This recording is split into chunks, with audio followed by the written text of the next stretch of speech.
దేవుని నామమునకు మహిమ కలుగునుగాక. హల్లెలూయా, హల్లెలూయా. దేవుడు మనల్ని ప్రేమించి ఈ రాత్రి ప్రభు సన్నిధిలో గడిపే ధన్యత నాకు ఇచ్చినందుకు దేవునికి వందనాలు తెలియజేస్తున్నాను. ఇది నా వాక్య భాగముగా పరమగీతముల గ్రంథము 1వ అధ్యాయము 15వ వచనాన్ని మనం జ్ఞాపకం చేసుకుందాం. పరమగీతముల గ్రంథము 1వ అధ్యాయము 15వ వచనాన్ని మనం జ్ఞాపకం చేసుకుందాం. నా ప్రియురాల, నీవు సుందరివి, నీవు సుందరివి, నీ కన్నులు గొప్ప కన్నులు. హల్లెలూయా. ఇక్కడ దేవుని ప్రియమైన దేవుని పెట్టారా 15వ వచనం జ్ఞాపకం చేసుకున్నట్లయితే, నా ప్రియురాల, నీవు సుందరివి, నీవు సుందరివి, నీ కన్నులు గొప్ప కన్నులు అని శ్లోకముతో సొలొమోను అంటున్నారు. గత వారం కూడా మనం ఈ వచనం మీదే మాట్లాడుకున్నాం. గుర్తుందా? 15వ వచనాన్ని మనము ధ్యానం చేసుకున్నాం. గత వారంలో మనం చూసినట్లయితే నీవు సుందరివి అనే విషయాన్ని మనం చూస్తే ఏ విషయంలో మనము అందము కలిగి ఉండాలి అనే విషయంలో మనం మాట్లాడుకున్నాం. అంటే మన నీతి క్రియలు అనేటువంటి అందము కలిగి మనం ఉండాలి, అలాంటి సౌందర్యం కలిగి ఉండాలి అని గత వారం మనం దేవుని వాక్యాన్ని జ్ఞాపకం చేసుకున్నాం. ఈరోజు మనం చూసినట్లయితే దేవుని వాక్యంలో గొప్ప కళ్ళు కోసం మనం జ్ఞాపకం చేసుకుంటాం. అంటే ఆ వచనంలో ఉన్నటువంటి విషయంలో మనం చూస్తే, నా ప్రియురాల, నీవు సుందరివి, నీవు సుందరివి, ఏ విషయంలో సుందరిగా ఉండాలి అనేది మనం మాట్లాడాం. కాబట్టి దాని కింద నీ కన్నులు గొప్ప కన్నులు అని తెలియజేయబడుచున్నది. ఆ విషయంలో గొప్ప కళ్ళు కోసం మనము ఈరోజు ధ్యానము చేసుకుందాం. నీ కళ్ళు గొప్ప కన్నులు అంటే దేవుని వాక్యంలో మనము జ్ఞాపకం చేసుకుంటే మత్తయి సువార్త 3వ అధ్యాయము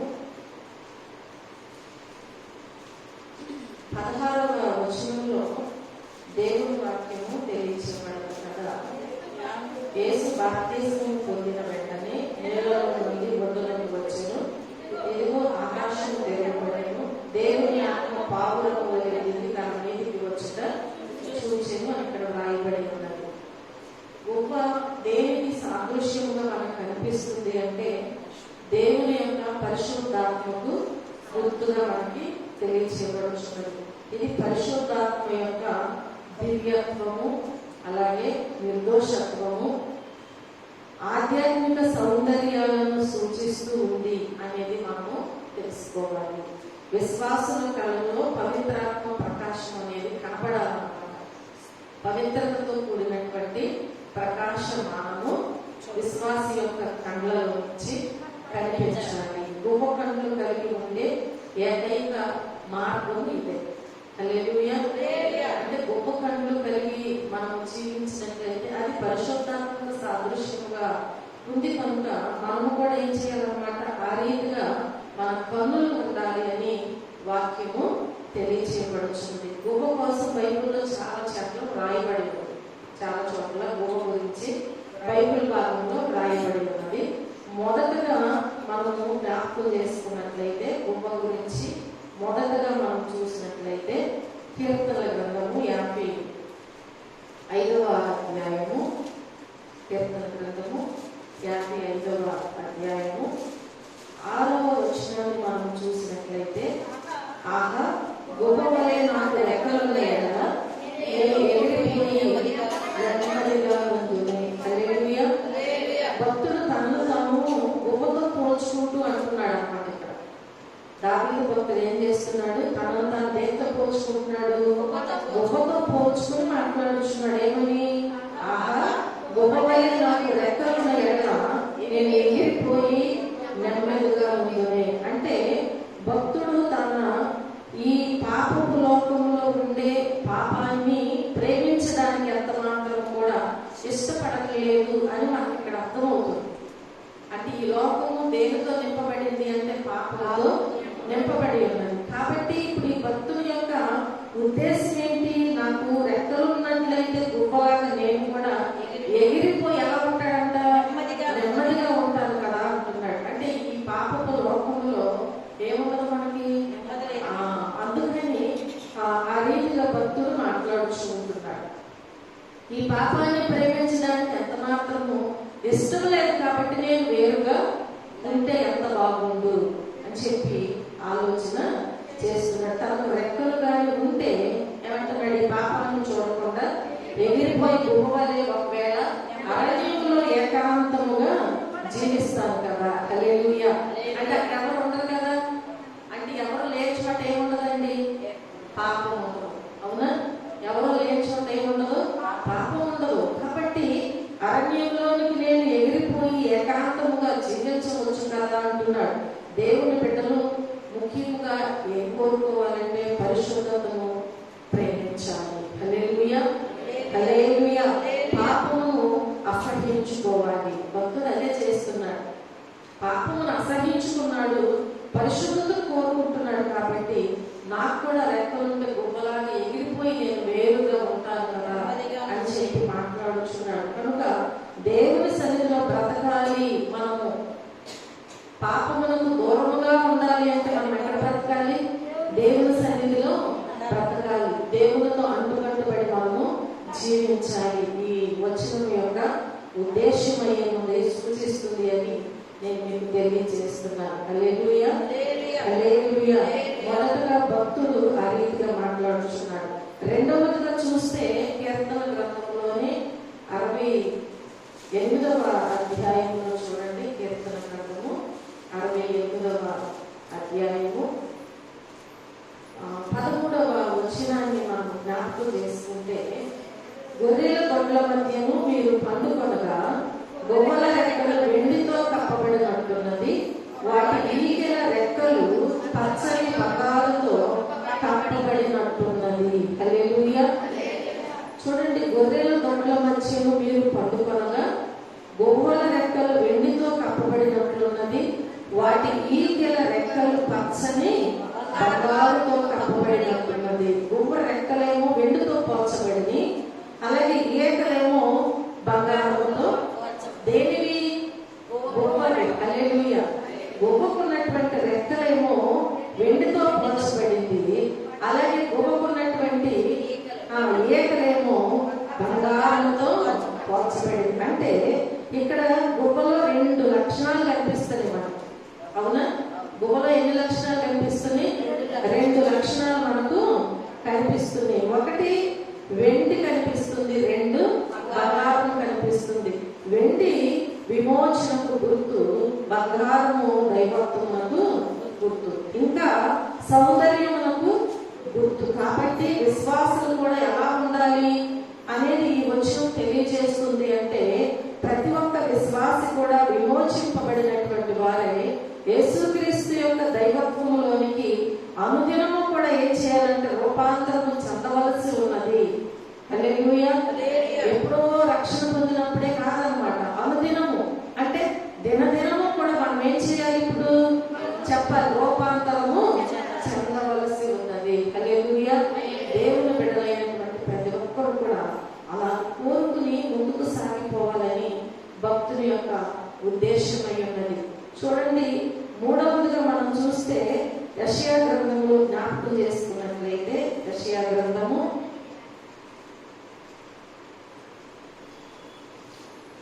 38వ అధ్యాయము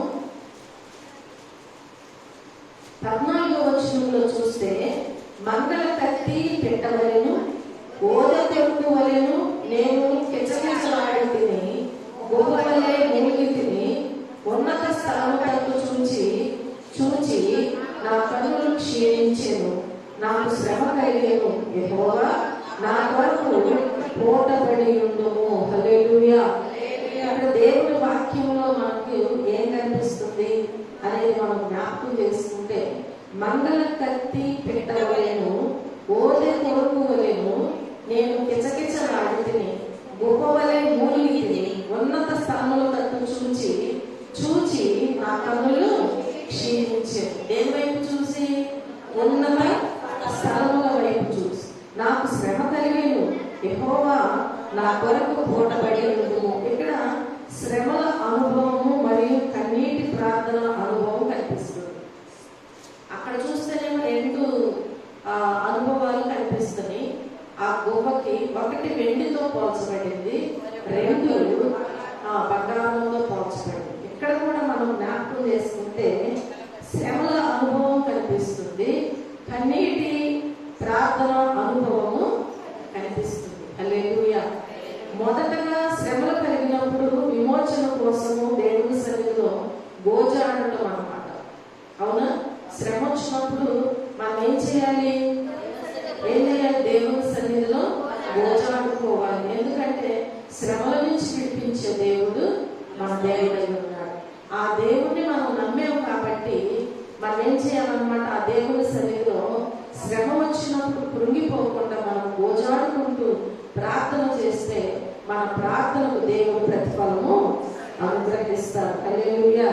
అలాగే మనం జ్ఞాపకం చేసుకుంటే అందుకే మరో చోట భక్తుడు ఏమంటున్నాడంటే, అయ్యా గువ్వలాంటి నన్ను దుష్టుని పాలు చేయవద్దని కూడా ఏడుస్తున్నాడు. గువ్వలాంటి నన్ను దుష్టుని పాలు కూడా చేయవద్దని చెప్పి ఏడుస్తున్నాడు. ఇంకా రెండో అర్థము, గువ్వలే మూలుగులు పనుల రక్షణ కోసం ప్రార్థన విజ్ఞాపనలు కూడా మనము చేయాలి. గువ్వ ఏం చేస్తే ఎప్పుడు మూలుగుతూ ఉంటుంది. గమనించారు ఎప్పుడైనా? గువ్వ ఎప్పుడు కూడా ఏం చేస్తామన్నమాట? మూలుగుతూ ఉంటుంది.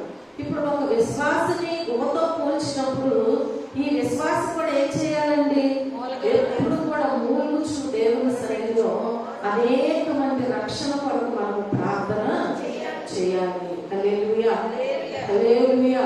కనుక ప్రియమైన దేవుని బిడ్డలారా, శ్రమ వచ్చినప్పుడు దేవుని సన్నిధిలో మూలుగుచు మనం ప్రార్థన చేయాలి ఆ శ్రమ విషయంలో. అలాగే ప్రతిదినము మనము మూలుగుచు నశించిపోవచ్చిన వారి కొరకు మనం ప్రార్థన చేయాలి. ఈ బాధ్యత దేవుడు మన మీద ఉంచి ఉన్నారు. కనుక మనం ఎల్లప్పుడూ కూడా దేవుని సన్నిధిలో ప్రార్థన విజ్ఞాపనలు చేసే వారముగా ఉండాలి అని చెప్పి నేను మీకు తెలియజేస్తూ ఉంటున్నాను. అలాగే మనం జ్ఞాపకం చేసుకుంటే యెషయా గ్రంథము 60వ అధ్యాయము 8వ వచనంలో కూడా మనం చూస్తే, యెషయా గ్రంథము 60వ అధ్యాయము 8వ వచనములో, మేఘము వలెను ఎగయు పొగల వలెను గోడలకు ఎగసి వచ్చు మీరెవరు. హల్లెలూయా, హల్లెలూయా. మేఘము వలెను ఎగయు పొగల వలెను గోడలకు ఎగసి వచ్చు మీరెవరు. ఇక్కడ ఈ వచనము దేని గురించి సూచిస్తుంది అనేది మనం జ్ఞాపకం చేసుకుంటే, ప్రభు యొక్క రెండవ రాకడకు మేఘముల మీద ప్రభువుని ఎదుర్కోవడానికి రెండో ఆకాశమునకు ఎగిరిపోయేటువంటి దేవుని బిడ్డలను సూచిస్తూ ఉంటుంది. హల్లెలూయా. ఎలా ఉండాలి దేవుని బిడ్డలు? దేవుని నమ్మినటువంటి వారు ఆయన రెండవ రాకడ వచ్చినప్పుడు ఎలా ఉండాలన్నమాట? ఆకాశమునకు ఆయన ఎదుర్కోవడానికి ఎగిరిపోయేటువంటి దేవుని బిడ్డలుగా ఉండాలి. అదే దేవుడు కోరుకుంటున్నారు. అంటే ఆ స్థితి మనకు కలిగింది అంటే మనం జాగ్రత్తగా జీవించినట్టే. అవునా? దేవుడు కోరుకున్న జీవితం కలిగి మనము జీవిస్తున్నట్లే. కనుక దేవుని యొక్క సన్నిధిలో మనం ఎప్పుడు కూడా ఇలాంటి అనుభవం కలిగి దేవుని సన్నిధిలో మనం జీవించాలి. ప్రియమైన దేవుని బిడ్డలారా, మరి ఈ అనుభవం నీకు ఉందా లేదా? ఈ ఆశ నీకు ఉందా లేదా? ఈ తపన నీకు ఉందా లేదా? నువ్వు ఒక్కసారి పరిశీలన చేసుకుని ఏం చేయాలంటే ప్రార్థన చేసుకోవాలి. గోపవలే మూలుగుచు నువ్వు ఏ స్థితిలో ఉన్నావో ఆ స్థితిని బట్టి ఏం చేయాలన్నమాట? దేవుని దగ్గర ఎప్పుడు కూడా మనల్ని మనం పరిశీలన చేసుకుంటూ, ఏది మనకు మన దేవునికి ఎడబాటు కలుగు చేస్తుంది, అవునా? ఏది మనకు మన దేవునికి మధ్యగోడగా ఉంది, మన ప్రార్థన దేవుని యొద్దకు చేరకుండా ఉంచబడటానికి కారణం ఏంటి? ఎప్పుడు కూడా మనం పరిశీలన చేసుకుంటూనే ఉండాలి. పరిశోధించుకుని మనం తెలుసుకుని దేవుని సన్నిధిలో మూలుగుచు మనం ప్రార్థించే వారుగా ఉండాలి. తిరిగి మనం ఏం చేయాలి? దేవుని యొక్క రెండవ రాకడ సమయంలో మేఘముల మీద ఉన్న ప్రభువుని ఎదుర్కోగలిగినటువంటి సంఘముగా దేవుని యొక్క బిడ్డలుగా మనము సిద్ధపడాలి. హల్లెలూయా, హల్లెలూయా. చూడండి, మరొక విషయంలో మనం జ్ఞాపకం చేసుకున్నట్లయితే హోషేయ గ్రంథము జ్ఞాపకం చేసుకుంటే హోషేయ గ్రంథము 7వ అధ్యాయము 11వ వచనంలో మనం చూస్తే, ఎఫ్రాయిము గుహతో పోల్చబడ్డాడు, ఇతనికి దేవుని యందు విశ్వాసం లేదు. అర్థమవుతుంది కదా? ఎఫ్రాయిము దేనితో పోల్చబడ్డాడు? గుహతో పోల్చబడ్డాడు. ఇక్కడ మనం 11వ వచనంలో చూసినట్లయితే, ఎఫ్రాయిము బుద్ధి లేని పిరికి గుండెగల గుహయాయము. అర్థమవుతుంది కదా? వారు ఐగుప్తీయులను పిలుచుకొందురు, అష్షూరీయుల యొద్దకు పోవుదురు. కాబట్టి ఇక్కడ ఎఫ్రాయిము ఎలా కనిపిస్తున్నాడు అనేది మనం జ్ఞాపకం చేసుకుంటే, ఎఫ్రాయిము గుహతో పోల్చబడ్డాడు, ఇతనికి దేవుని యందు విశ్వాసము లేదు. తనకు వచ్చిన శ్రమలలో అతడు ప్రభువుని ఆశ్రయించలేదు. అర్థమైంది మీకు? ఎఫ్రాయిము ఎలా ఉన్నాడు? గుహతో పోల్చబడ్డాడు, కానీ ఇతనికి ఏం లేదండి, దేవుని యందు విశ్వాసం లేదు. విశ్వాసం ఉంటే ఏం చేస్తాడు? ఎఫ్రాయిము బుద్ధి లేని పిరికి గుండె కలిగినటువంటి జీవితం కలిగి జీవిస్తాడా? జీవించడు. అంటే ఈ లోకంలో ఏ శ్రమకు భయపడడు. మరి భక్తులు అలా భయపడలేదు కాబట్టి వారు ఏం చేశారు? విజయాలు సాధించారు. అంత పెద్దగా ఉన్నటువంటి గొలియాతును దావీదు విజయం సాధించాడు అంటే, గొలియాతు మీద దావీదుకున్న బలమా, జ్ఞానమా, లేదంటే ఆ నేర్పరితనమా అంటే ఏది లేదు. కేవలము దేవుని మీద విశ్వాసం ఉంచాడు. హల్లెలూయా.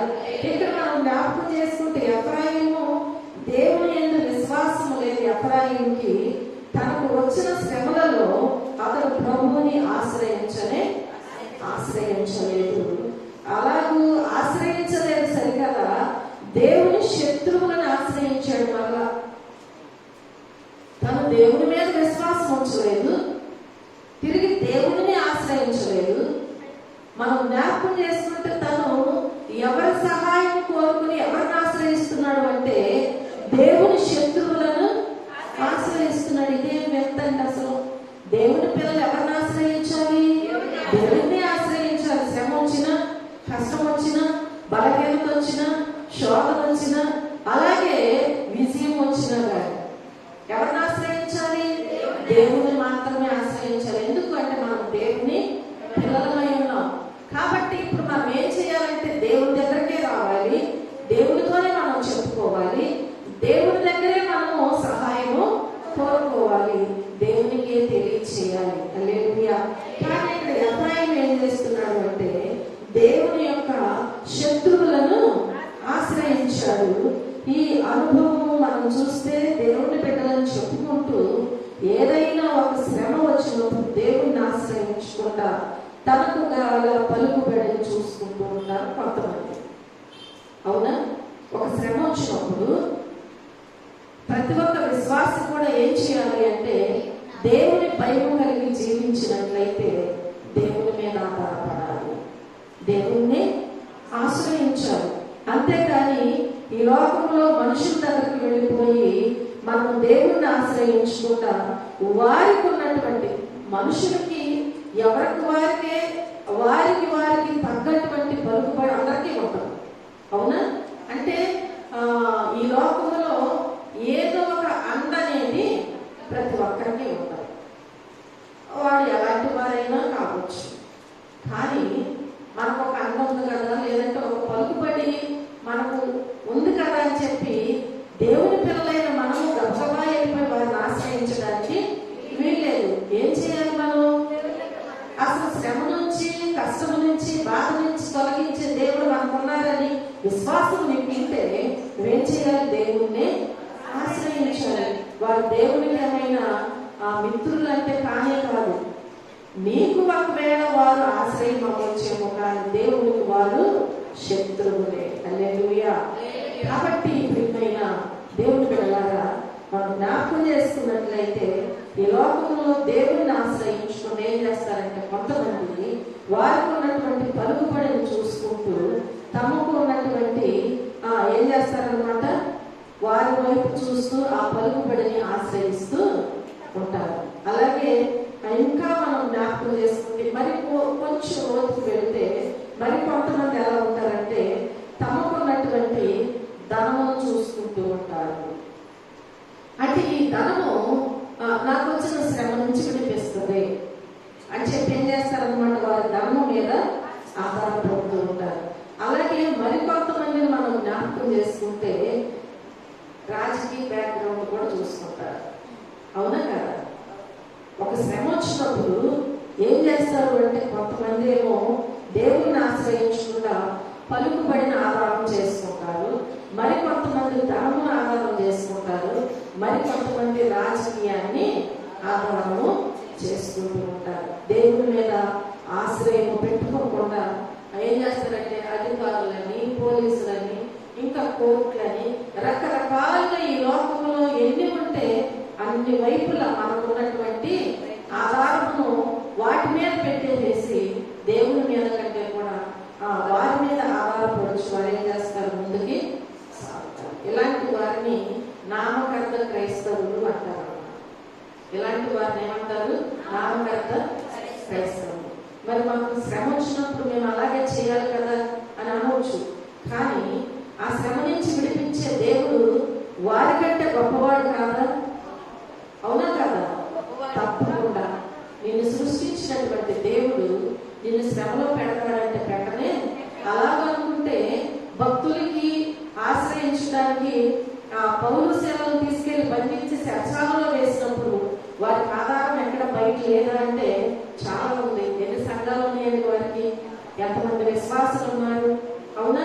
ఎంతమంది నమ్మకస్తులు తెలిసిన వారు ఉన్నారు? వారికి ధనం లేదా అంటే అందరు ధనం తెచ్చి ఒక చోట చాలా ధనం ఉంది కదా.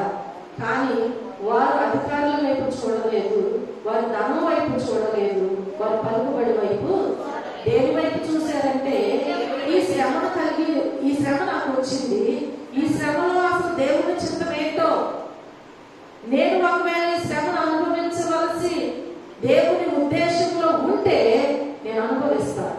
ఒకవేళ లేని ఎడల నా దేవుడే నాకు సహాయము చేస్తాను. హల్లెలూయా. చేయలేదా దేవుడు భక్తులకి? చేశారు ఆశ్చర్య రీతిగా. ఎందుకంటే మరొక దాని మీద వారు ఆధారపడలేదు కాబట్టి దేవుడు ఏం చేశాడండి, చెరసాల నాయకులు కూడా ఆశ్చర్యపడే రీతిగా దేవుడు వారికి సహాయము చేసి ఉన్నారు. శత్రుకు మేషకు అబేద్నెగో ఏ పాపం చేశారు? దేవుని నమ్ముకున్నారు, అంతే. దేవుని నమ్ముకున్నారు, దేవుని మీద ఆధారపడ్డారు. ఆ దేవుని తప్ప మరొక దేవుని వారు పూజించట్లేదు, మొక్కట్లేదు. చూడండి, అదే కదా వారు చేసిన తప్పు. వారిని తీసుకుని వెళ్ళి అగ్నిగుండం ఏం చేశారు, రెట్టింపు చేసి దానిలో పడవేస్తున్నప్పుడు కూడా వారు భయపడలేదు. హల్లెలూయా. నిజమైన విశ్వాసి అంటే అలా ఉండాలి, అలాగే ఉండాలి. అలా కాకుండా ఆ ఒక్క సెకండ్లో ఒకవేళ అమ్మో ఇంత అగ్నిగుండంలో పడేస్తే నేను బ్రతకను కదా. ఏమంటారు మనలో? బ్రతికితే ఏం తినైనా బ్రతకొచ్చు అంట, బలిసాకి తినైనా బ్రతకొచ్చు కదా అంటారు. అవునా కదా? ఎందుకు బ్రతుకుతారండి? అది తింటే బ్రతుకుతారా? రోజుకి ఎంత అన్నం తింటుంటేనే ఎప్పుడు చనిపోతారో తెలియదు. అవునా?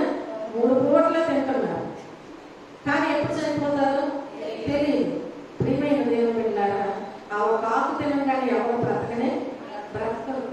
బ్రతకడం కోసం ఎన్నో మందులు వేసుకుంటూ ఎన్నెన్నో పాటిస్తూ ఆరోగ్య సూత్రాలను, అవునా, ఎంతో జాగ్రత్తగా కాపాడుకుంటూ ఉంటున్నటువంటి ఈ జీవన శైలిలో చనిపోకుండా ఎవరు లేనే లేరు. చనిపోయేవారు చనిపోతూనే ఉంటున్నారు, పుట్టేవారు పుడుతూనే ఉంటున్నారు. హల్లెలూయా.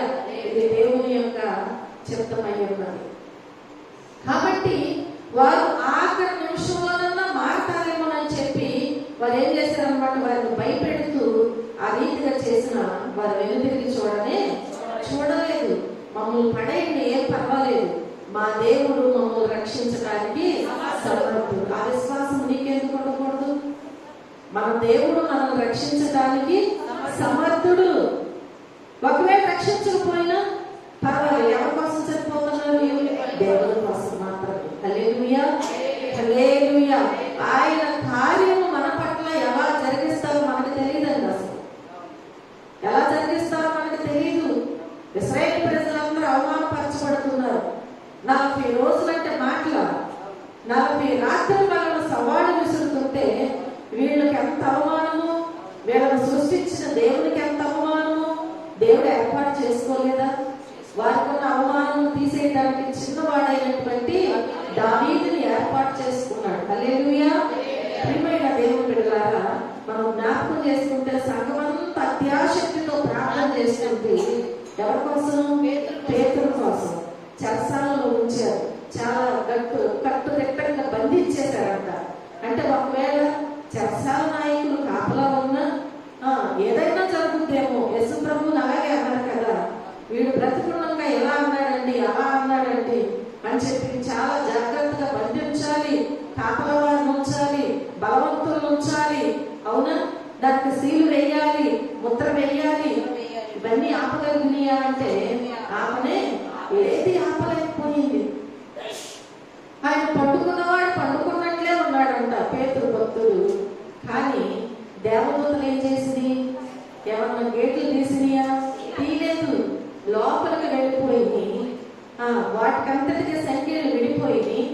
దేవదూతతో పాటు ఆయన లేచాడు, చక్కగా వస్త్రం తీసుకున్నాడు, వెనకాలే వెళ్ళిపోతున్నాడంట. వెళ్ళిపోతుంటే గేట్లు తెరవబడుతున్నాయంట. ఆయన అక్కడికి వెళ్ళిపోయేదాకా కూడా శ్రమలో లేనే లేదు. హల్లెలూయా. దేవుని యొక్క అద్భుత కార్యాలు ఆ రీతిగా ఉంటాయి. కాబట్టి ఈ లోకంలో దేవుని పిల్లలైనటువంటి మనము దేనికి భయపడటానికి వీల్లేదు. ఎప్పుడైతే భయపడకుండా దేవునిలో మనం ముందుకు సాగుతామో దేవుని కార్యాలు కన్నులారా చూడగలుగుతాం.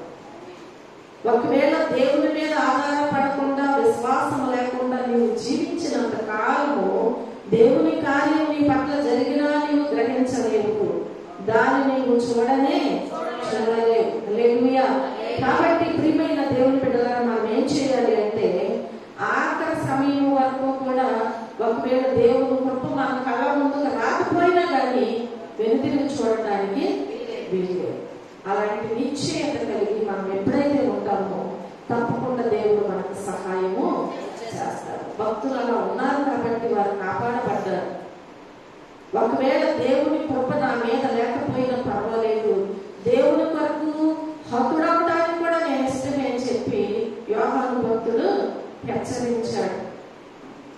అనేకులు బాప్తిస్మం తీసుకోవడానికి వచ్చినటువంటి ప్రతి ఒక్కరిని కూడా ఏం చేస్తున్నాడు? హెచ్చరిస్తూ ఉంటున్నాడు. కనుక ఆయన ప్రాణము పోయినా పర్వాలేదు అన్నాడు. కానీ దేవుని ఉద్దేశము ఆయన చంపాలని కాదు. దేవుని కంటే ముందుగా ఆయనను దేవుడు వాడుకోవటానికి ఒక బోరగా పంపించాడు. ఆ రీతిగా దేవుడు ఆయన వాడుకున్నాడు. అంతే. హల్లెలూయా, హల్లెలూయా. మన పట్ల దేవుని ఉద్దేశము ఏదైతే ఉందో అది జరగనిస్తే చాలు. మనం దానికి మనకున్న భయం కానీ మనకున్నటువంటి లోపాలను బట్టి మనము దేవుని కార్యాలకి అడ్డుపడలుగా మనం ఉండటానికి వీలు.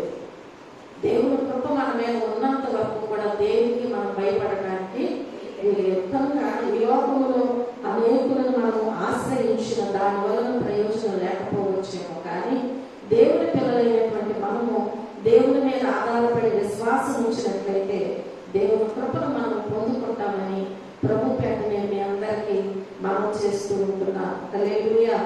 చూడండి, మత్తయి సువార్తలో మనం జ్ఞాపకం చేసుకుంటే ఆ రోజుగా మనం చూస్తే మత్తయి సువార్త 10వ అధ్యాయము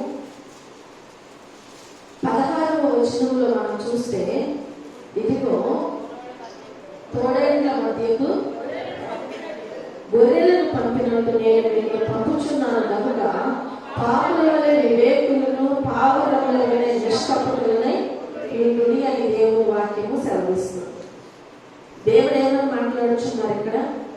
ఎవరికి తెలియజేస్తున్నారు ఈ విషయాలన్నీ? దేవుడు శిష్యుల్ని ఏర్పాటు చేసుకుని వారిని పంపించే ముందు బయట జరిగేటువంటి ప్రతి విషయాన్ని తెలియచేస్తూ ఉంటున్నాడు. ఏమని తెలియచేస్తున్నారు అంటే తోడేళ్ల మధ్యకు మిమ్మల్ని పంపుతున్నాను అంటున్నాడు. హల్లెలూయా. గొర్రెలను పంపినట్లుగా నేను మిమ్మల్ని పంపుతున్నాను. కాబట్టి పావుల వలె వివేకులను, పావురముల వలె నిష్కపటులై. పావురాల కోసం చెప్పబడింది ఇక్కడ. గుమ్మ కూడా పావురాల జాతికే చెందుతుంది. గుమ్మ కూడా ఏ జాతికి చెందుతుంది? పావురాల జాతికి చెందుతుంది. కనుక దేవుని బిడ్డలు పావురముల వలె ఎలా ఉండాలంట? నిష్కపటులై ఉండాలంట. హల్లెలూయా. అంటే వారిలో ఏముండకూడదు? ఏ కపటము ఉండటానికి వీల్లేదు. ఎందుకని? వీళ్ళు ఎవరై ఉన్నారు? దేవుని పిల్లలై ఉన్నారు. దేవుని పిల్లలకు కపటం అనేది ఉండటానికి వీల్లేదు. దేవుడు పావురముతో పోల్చి చెప్పుచున్నాడు. కనుక పావురముల వలె మీరు ఎప్పుడు కూడా ఏం చేయాలి? నిష్కపటులై ఉండాలి. లోకస్తుల వలె చేదు లక్షణాలు ఉండటానికి వీల్లేదు అని సెలవిస్తుంది అన్నమాట. మనము తోడేళ్ల వంటి మనుషుల మధ్య నివసిస్తున్న మరి పరిశుద్ధత మనము ఏ విషయంలో కూడా కోల్పోవడానికి వీల్లేదు. ఒకవేళ మన ప్రక్కనే ఒకవేళ అలాంటి పరిస్థితి ఉన్నా కానీ మనము మాత్రము అవిశ్వాసులుగా, అంటే మనలో ఉన్నటువంటి పరిశుద్ధత మనం కోల్పోవడానికి అది మనకు ఎరవేయవచ్చు, ఆశ చూపించవచ్చు ఒకవేళ. కానీ మన కన్నులు ఇటు అటు చూడకుండా మనం ఏం చేయాలి? ఇప్పుడు దేవుని వైపే చూచినట్లుగా మనం ఎల్లప్పుడూ కూడా మనం జాగ్రత్తగా ఉండాలి. దేవుడు మనకిచ్చిన పరిశుద్ధతను మనం ఏం చేయాలంటే కాపాడుకునే వారముగా ఉండాలి, కానీ దానిని పోగొట్టుకునే వారముగా ఉండటానికి వీల్లేదు. ఎందుకంటే ఆయన పరిశుద్ధత కనుక మనము కూడా ఆయన ఉద్దేశమై ఉన్నది. ఆ పరిశుద్ధతని ఇచ్చినటువంటి దేవుని యొక్క పరిశుద్ధతను మరలా మనం కోల్పోతే పోగొట్టుకున్న దానిని మరలా దక్కించుకోవాలి. జాగ్రత్త. చూడండి, సంసోను అలాగే అయిపోయాడు. దేవుడు ఏర్పాటు చేసుకున్నాడు, చక్కగా దేవుని యొక్క బలము ఇచ్చి ఉన్నాడు, పరిశుద్ధతని ఇచ్చి ఉన్నాడు. దేవుడు ఏర్పాటు చేత పుట్టినటువంటి కుమారుణ్ణి గర్భంలో ఉండ దగ్గర నుంచే తల్లి ఎన్ని జాగ్రత్తలు తీసుకోవాలో అన్ని జాగ్రత్తలు తల్లి తీసుకుంది. ఎందుకంటే దేవుని మాట నెరవేర్చబడాలి. నాకు పుట్టేటువంటి కుమారుని ద్వారాగా. హల్లెలూయా. నేను ఏదైనా చిన్న పొరపాటు చేస్తే ఒకవేళ, అంటే ఆ ద్రాక్ష రసము ఇక్కడే ఉంది, నేను ఒకవేళ దేవుడు దానిని తీసుకోకూడదు అన్నాడు కదా, నేను ఒకవేళ ఆశపడి తీసుకుంటే నా బిడ్డకు ఒకవేళ దేవుని చిత్తము నెరవేర్చలేని స్థితి వస్తుందేమో అని చెప్పి చాలా జాగ్రత్తగా దేవుడు ఇచ్చిన నియమం అంతా కూడా పాటించి అలాగే పెంచింది. పెరిగి పెద్దవాడే యవనస్తుడైన తర్వాత దేవుని యొక్క బలమును ఎరిగి ఉన్నాడు, శక్తిని ఎరిగి ఉన్నాడు, ఆ పరిశుద్ధతను ఎరిగి ఉన్నాడు. కానీ తనకున్నటువంటి ఇందాక చెప్పాను కదా, తోడేళ్ల మధ్యలో మనం ఉన్నా కానీ మనకున్న పరిశుద్ధతను మనం ఏం చేయకూడదు? పోగొట్టుకోకూడదు. అనేక మంది జనుల మధ్యకు వెళ్ళినా కానీ సంసోను ఏం చేయాలి? ఇప్పుడు తన జాగ్రత్తలో తను ఉండాలి. కానీ తన కన్నుల ద్వారా ఏమైపోయాడు? అక్కడ తన శక్తిని పోగొట్టుకున్నాడు. హల్లెలూయా. కాబట్టి ప్రియమైన దేవుని బిడ్డలారా, పోగొట్టుకున్నటువంటి ఆ శక్తి అంటే పరిశుద్ధాత్మ శక్తి మరలా నీకు రాదు. ఒక్కసారి వీళ్ళందరి మీద నేను పగ తీర్చుకోవడానికి బలమనిమ్మని అడిగాడు, ఆ బలమనిచ్చాడు, కానీ మరలా బ్రతికించి పరిశుద్ధాత్మ శక్తిని మాత్రం ఇవ్వలేదు. తను చేసినటువంటి తప్పును బట్టి శిక్ష అనుభవించాడు. వారితో పాటు తను కూడా చనిపోయాడు. దేవుని మీద విశ్వాసం ఉంచారు కాబట్టి నా దేవుడు రక్షించడానికి సమర్థుడు, ఒకవేళ రక్షించకపోయినా పర్వాలేదు అని నమ్మకంతో వారి విశ్వాసంతో ఉన్నారు. కనుక వారి మధ్యలో ఎవరున్నారంట? దేవుడు కూడా ఉన్నారంట. హల్లెలూయా. ఇప్పుడు చూస్తున్న వారికి ఆశ్చర్యం వేస్తుంది. మనం బంధించి ముగ్గురునే కదా పడేసింది, ఈ నాలుగో వ్యక్తి ఎక్కడి నుంచి వచ్చాడు? హల్లెలూయా. ఎక్కడి నుంచి వస్తాడు? మనం ఎప్పుడైతే జాగ్రత్తగా దేవుని యొక్క పరిశుద్ధతను కాపాడుకుంటూ దేవుని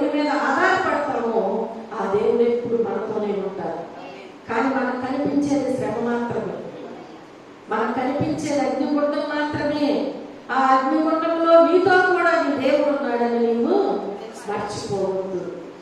కాబట్టి ఆ దేవుడు ఉన్నప్పుడు అగ్నిగుండము వారికి ఏ హాని చేయలేదు.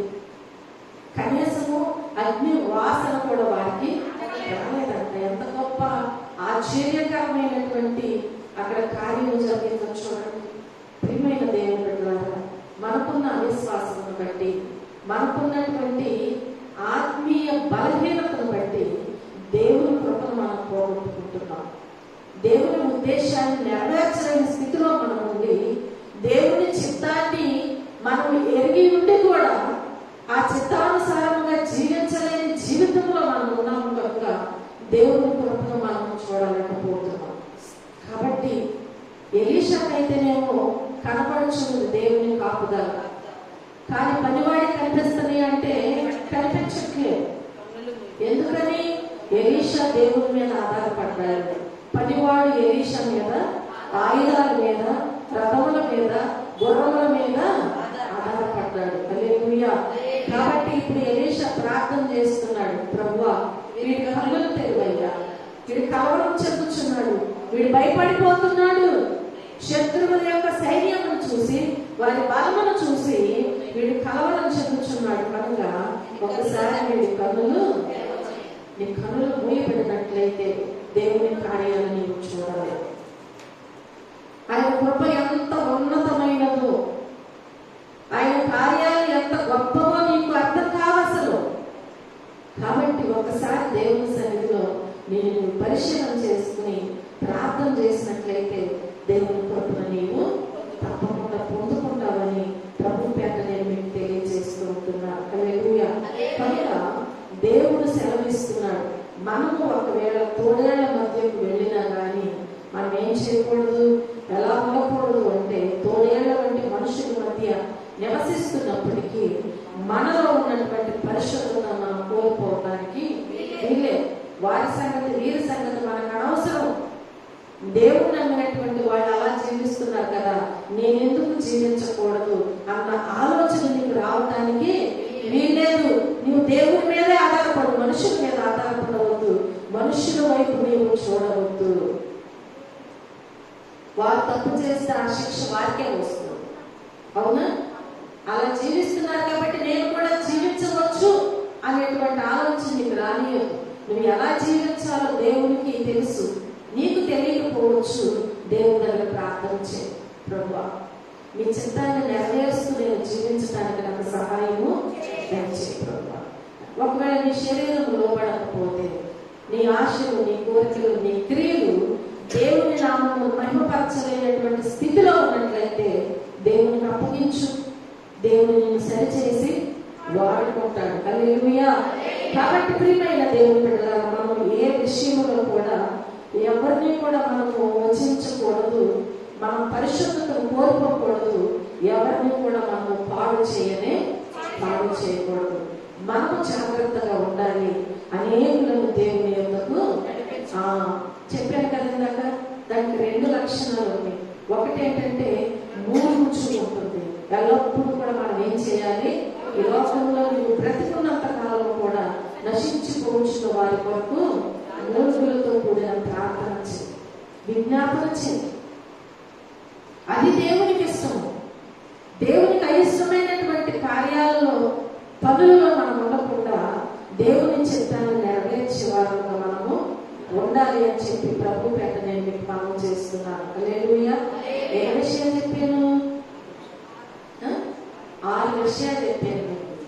ఎన్ని విషయాలు చెప్పాను? 6 విషయాలు చెప్పాను. అవునా? ఒకటి, గువ్వ ఏం చేస్తుంది? భక్తుడు ఏమంటున్నాడు? ఆహా, గువ్వలో రెక్కలున్న ఎడల ఏం చేస్తారంటే ఎగిరిపోయి నేను నెమ్మదిగా ఉంటాను కదా అంటున్నాడు. కాబట్టి దేవుని బిడ్డలు ఏం చేయాలి? పరిశుద్ధతను ప్రేమించి పాపమును అసహించుకోవాలి. అంటే ఆయన ఆ వచనంలో ఉన్న భావాన్ని నేను మీకు తెలియజేశాను. ఈ పాపపు జీవితంతో ఉన్న మనుషుల మధ్యలో ఉండే కంటే కూడా నాకు కూడా రెక్కలుంటే పొగలాగా ఎగిరిపోయి అక్కడ అరణ్యంలో దూరముగా, పాపములకు దూరముగా నేను పారిపోతాను కదా. కాబట్టి ఈ లోకంలో జీవిస్తున్నప్పటికీ కూడా మనం ఏం చేయాలంటే హల్లెలూయా. తామర పువ్వులాగా మనం ఏం చేయాలి?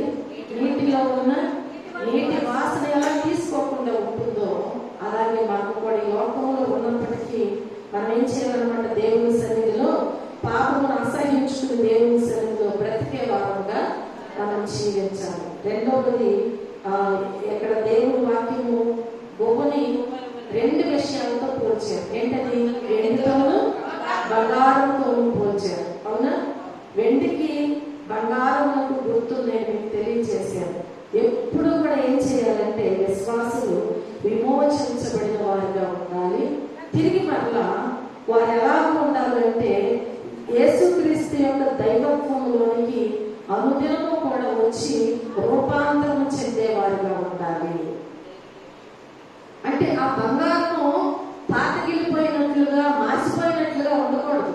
అయ్యో ఎంత రేటు పెట్టి తెచ్చుకున్నాను, దీంట్లో ఏదో కల్తీ ఉందనుకుంటా, తెల్లగా ఉంటుంది, నల్లగా ఉంటుందని బాధపడతారు కదా. బంగారం తెచ్చుకున్నాం మనం కొనుక్కుని, అది కొన్ని రోజులకి దాని రూపం పోయింది. ఇప్పుడు ఏం చేస్తారు? బాధపడతారు లేదా? చాలా బాధ వేస్తుంది. అంత ఖర్చు పెట్టి తెచ్చుకున్నాం కదా అన్ని డబ్బులు పెట్టి. కనుక బంగారం ఎలాగూ ఎప్పుడు కూడా బంగారం రూపం కలిగి ఉండాలో దేవుని పిల్లలు కూడా ఎప్పుడు కూడా ఎలా ఉండాలి? రూపాంతరం చెందేవారుగానే ఉండాలి. అలాగే మూడవదిగా మనం జ్ఞాపకం చేసుకున్నట్లయితే ఈ గుహ ఏం చేస్తుంది? మూలుగుతూ ఉంటుంది. ఎప్పుడు కూడా ఏం చేస్తుంది?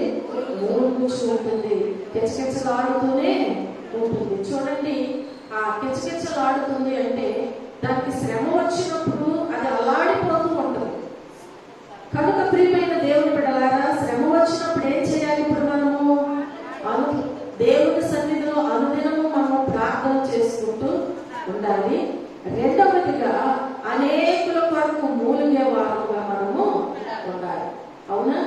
అనేకులను మనం దేవునిలోనికి నడిపించే వారుగా మూలుగుచు అనేకుల రక్షణ కొరకు విజ్ఞాపన చేసే వారుగా మనము ఉండాలి అని చెప్పి ప్రభు పేట నేను మీకు మనం చేస్తూ ఉంటున్నా. హల్లెలూయా.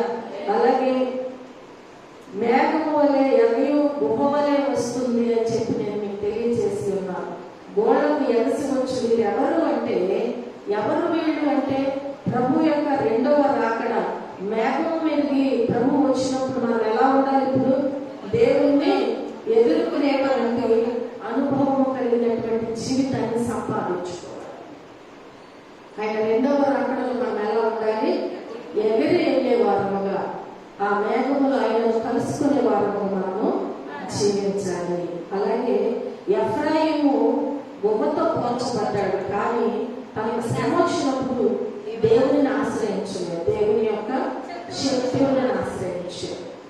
మనము ఎప్పుడు కూడా శ్రమ వచ్చిందని చెప్పి ఈ లోకంలో చెప్పాడు కదా, మనకున్నటువంటి ఈ లోకంలో ఉన్నటువంటి ఏ దేవుని కూడా ఆశ్రయించడానికి లేదు.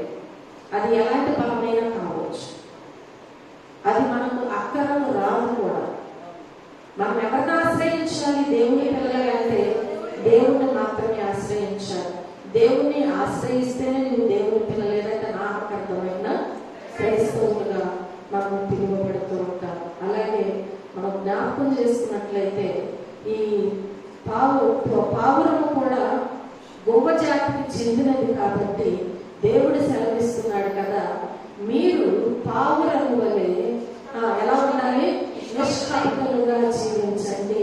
మీలోకి ఏ మాత్రము కూడా లోకస్తుల వలె చేదు లక్షణాలు రావడానికి వీల్లేదు. ఎందుకంటే దేవుడు మనల్ని నిజమైన ద్రాక్షవల్లిగా నాటి ఉన్నాడు. హల్లెలూయా. ఈ ద్రాక్షవల్లిని నాటిన తరువాత దీని కాపు కాస్తూ దీనికి కావలసినంత ఏర్పాటు చేస్తూ ఉన్నప్పుడు ఇది కారు ద్రాక్షలు కాస్తే ఆయన బాధేసింది కదా. ఇప్పుడు ఆయన ఏమంటున్నాడు? దాని చోటు నుంచి దానిని తీసివేస్తానంటున్నాడు. అలాగే దాని చుట్టూ ఉన్న కంచెను తీసివేస్తానంటున్నాడు.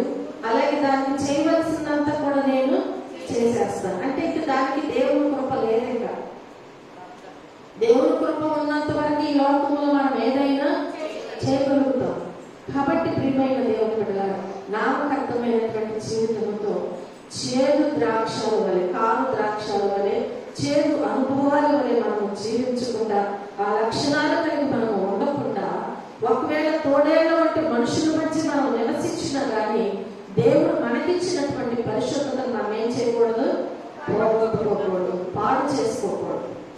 ఆ పరిశుద్ధతను మరలా రెట్టింపు చేసుకుంటూ దేవునిలో మనము అంటుకట్టుబడి జీవించే వారముగా ఉండాలని ప్రభు పెద్ద నేను తెలియజేస్తున్నాను. ఈ పవిత్రమైనటువంటి లక్షణాలు కలిగి ప్రార్థన చేస్తూ కన్నీటితో నీవు దేవుని సన్నిధిలో గడిపేటంటే అనుభవమే గొప్ప కళ్ళు. హల్లెలూయా. ఈరోజు మనం దేని గురించి చెప్పుకున్నాం? గొప్ప కళ్ళు గురించి. హల్లెలూయా. ఈ అనుభవాలు, ఈ లక్షణాలన్నీ ఉన్నట్లయితే ఈ అనుభవమే గొప్ప కళ్ళు. కాబట్టి ఈరోజు ఈ వాక్యములు విన్నటువంటి నీకు అలాంటి ప్రార్థించేటువంటి కళ్ళు, అలాగే నిష్కపటమైనటువంటి హృదయము నీకు ఉందా లేదా అనేది దీన్ని నీవే పరిశీలన చేసుకో. దేవుని సన్నిధిలో ఒకవేళ లేనట్లయితే ప్రార్థన చేయి. దేవుని మీద ఆధారపడి దేవుడు తప్పకుండా సహాయము చేస్తారు. దేవుడి చిన్న వాక్యము దీవించి ఆశీర్వదించిన గాక. ఆమె ప్రార్థన చేసుకుందాం. అందరూ మోకరించినట్లయితే ప్రార్థన చేసుకుందాం. వాక్యంలో తెలియచేయబడినట్లుగా ప్రభువా ఈ పవిత్రమైన లక్షణాలు కలిగి నేను జీవించినట్లుగా నాకు సహాయము దయచేయ ప్రభువా. కన్నీటితో నాయన నీ సన్నిధిలో గడిపే అనుభవము నాకు అనుగ్రహించిన ఆయన. అలాంటి ప్రార్థించేటువంటి కళ్ళు నాకు దయచేయ ప్రభువా. నిష్కపటమైనటువంటి హృదయము నాకు ఇవ్వయ్యా. మీరు కోరుకున్నటువంటి జీవితము కలిగి నేను జీవించులాగున మీ సహాయం నాకు దయచేయ ప్రభువా.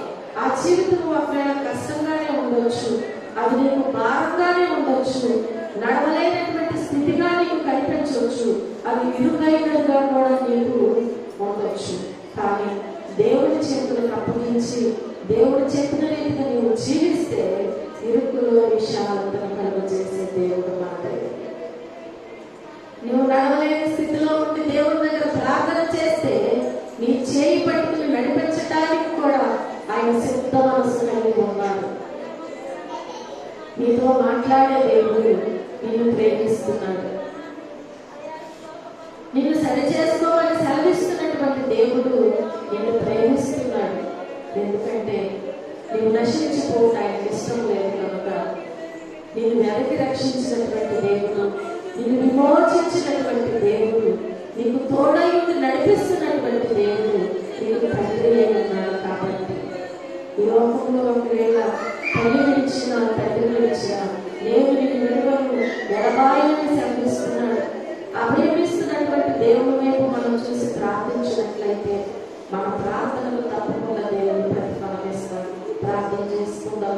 ఎవరు మౌనముగా ఉండకుండా దేవుని సన్నిధిలో ప్రతి ఒక్క విశ్వాసంలో ప్రార్థన చేయండి. ప్రేమ కలిగిన తండ్రి, కృప కలిగిన మా దేవ, మా రక్షకుడా, మీ పరిశుద్ధమైన నామమునకు లెక్కలేని కృతజ్ఞతాస్తుతులు స్తోత్రములు వందనాలు తెలియజేస్తున్నాం ప్రభువా.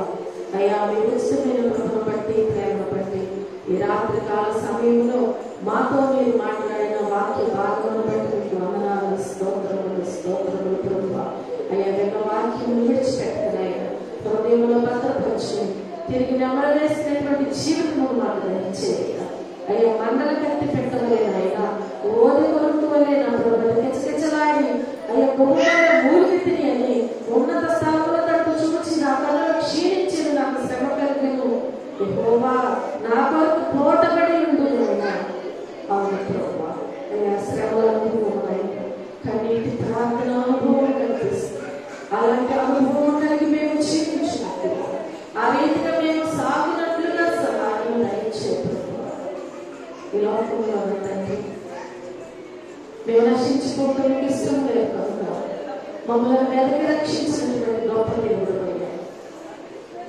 దుమ్ము ధూళి బట్టి నాయన ఎన్నికలేనటువంటి మమ్మల్ని ఏర్పాటు చేసుకుంటున్న దేవుడు, మా ప్రార్థనలో ఆలకిస్తూ సహాయం చేస్తున్న దేవుడు నాయన. ఎల్లప్పుడూ కూడా నా ప్రభు మీ పాద సన్నిధిలో కృతజ్ఞులుగా ఉండటానికి మీ సహాయం దయచేయండి. అయ్యా మీరు సెలవిచ్చినట్లుగా నా తండ్రి మీరు ఇచ్చిన పరిశుద్ధతను కోల్పోకుండా నా ప్రభు మీ సన్నిధిలో దానిని కాపాడుకోవచ్చు.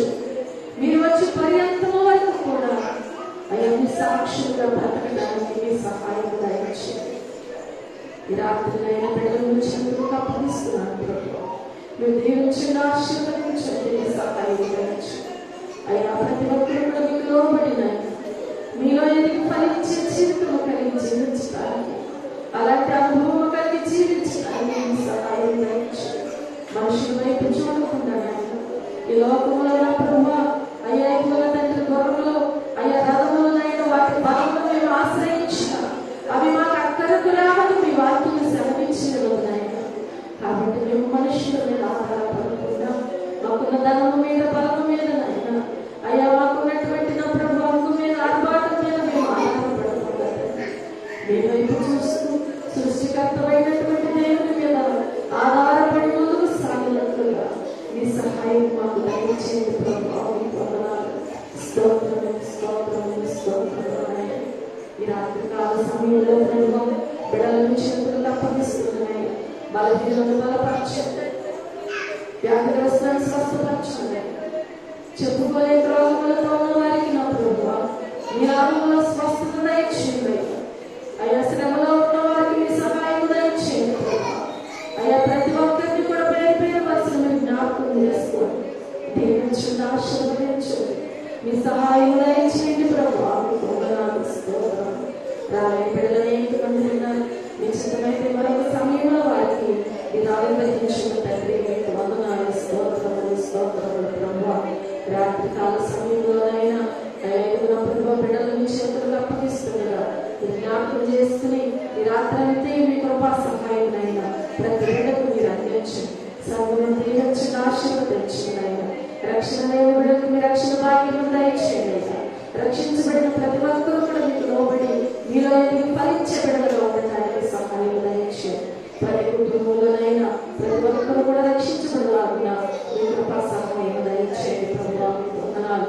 అలాగే నా తండ్రి ఐదుగురైన బిడ్డలందరూ తిరిగినైనా ఈ వాక్యం అనేటువంటి జీవాహారం పూజించి వెళ్ళుచుండగా ఈ శక్తినైనా ఈ బలమును నా ప్రభు వారెల్లప్పుడూ కూడా నా తండ్రి ఆధ్యాత్మిక బలంతో శక్తితోనైనా శరీరాన్ని జయించే వారిగా ఉండటానికి, లోకమును జయించే వారిగా ఉండటానికి, పాపమును జయించే వారిగా ఉండటానికి మీ సహాయం అందించండి.